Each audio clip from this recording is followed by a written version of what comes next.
Hey there, CJ students. I know what you're thinking right now. Another video, boo, tomato, tomato, tomato, corny. Well, guess what? We do this so that you can present and do it really well. And that way you get to see those smiling faces of your parents and be like, I'm so proud of you. So putting in the work now, figuring out how to do this really well is going to equate to an awesome feeling at the end of this. So for instance, me, I realized my presentation was kind of boring. I went back and said, that picture of the reflection, I got rid of it. And I added some humor, some creativity. I created this meaning. I'm in a glass case of emotions and I can't get out, because the exam is all about working through your emotions and trying to figure out the message. And I put that in the notes down there too, right? My exam, and I made sure to fill it out. If you ever are typing and the picture is over your words, don't leave it like that. Click on the picture.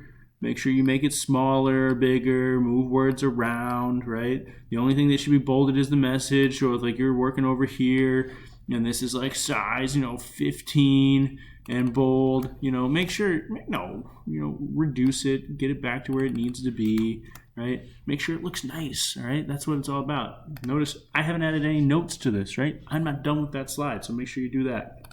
Sometimes you're gonna have two pictures, right? Here's my picture of challenges. It was the whole long day schedule and me not having energy, right? So I added this meme, right? It's 9:30. I'm already exhausted, right? You can have some humor, right? Here's me with Bernie Sanders. I am once again asking you to turn on your camera, right? Using quotes. Using quotes is so important. There's Rocky going one more round when you don't think you can. That's what makes all the difference. You can do it, yo, Adrian, right? So, make sure that you are adding quotes, getting creative. And again, you use the notes so you don't have to just read this to us. A lot of you are asking, what do I do on slide 6? Here's what you can ask, right? Remember, it's a conversation. Are there any questions at the point? Anything that sticks out to you? You guys disagree or agree with something? So you should have done slide 7, which is your successes, right? Here's an example of me using quotes. Favorite MLK quote of all time, and it's all about just doing something. If you can't do everything, just do something just to keep moving forward. And then for successful habits, I named some: go to bed on time, turn off the game, etc. But then I also named some students. I was like, Mr. Reyes always comes to school with all his belongings. Rule turns in his work even when he's out. Mr. Max, unafraid to ask questions. Mr. Smith is always himself. Mr. Soto has the courage to do the right thing even when nobody's looking. So you can reference your classmates, right? You can reference adults if you want, right? What are the things that successful people do? That's what goes in your notes. And then your 2 successes. They don't have to all be in school. They can be outside of school. For me, one is working out, right? I finally started going to the gym. It's not showing yet, but that's at least how I feel after I'm out in the gym. And then the other one is related to school, right? I chose this kind of choose your own pathway because we created community win after listening to students, and I felt like that was a success, even though COVID's kind of put a damper on it. But I talk about that in my notes, right? And my advice is so important, right? Setting a goal and checking in with yourself each day related to going to the gym. Always checking in with the stakeholders, and then make sure to stick to your word, right? If you say you're going to do something, do it, right? That advice is so important.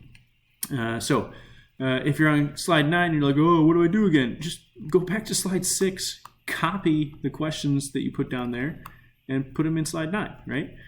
So slide 10 is the last thing you're going to do today, right? You're going to choose an image, a quote, a meme, something that reminds you of the grad at grad.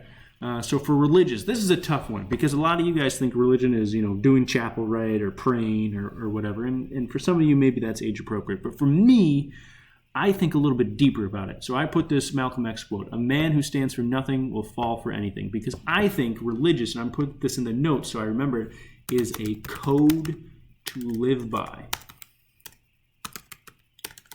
Spell code to live by, right? So there are many different religions out there, right? You can Christianity, Buddhism, Islam, Judaism, right? But it's everybody saying these are the moral values which I'm going to live my life by, which I'm going to judge whether or not I'm doing a good job by, right? So that's a little bit deeper than just being quiet for prayer or trying to do well at chapel, right? You're 7th and 8th graders. You can dig a little bit more than this, right? Loving. Don't just mean being kind to people. What about if you put something hey, being able to tell a guy that he's done something wrong and do it in a respectful way because you care about him, right? Or hey, being there for a friend even in their worst of moments, even when you know people are going to judge you for it, right? So get really deep into these images, memes, quotes about loving, open to growth, intellectually confident, committed to doing justice, right? Really dig into this slide because this is going to be the one that provokes the most questions. All right, that's it. I hope you are sick of me talking, but like we're on slide 10 of 16, so we're getting through these. And if you're finding yourself behind, make sure you're going home to add to the notes, to add to these slides. You could work ahead a little bit if you want, but make sure that you're ready to present to us, not just read to us. You guys are awesome. Have a great day.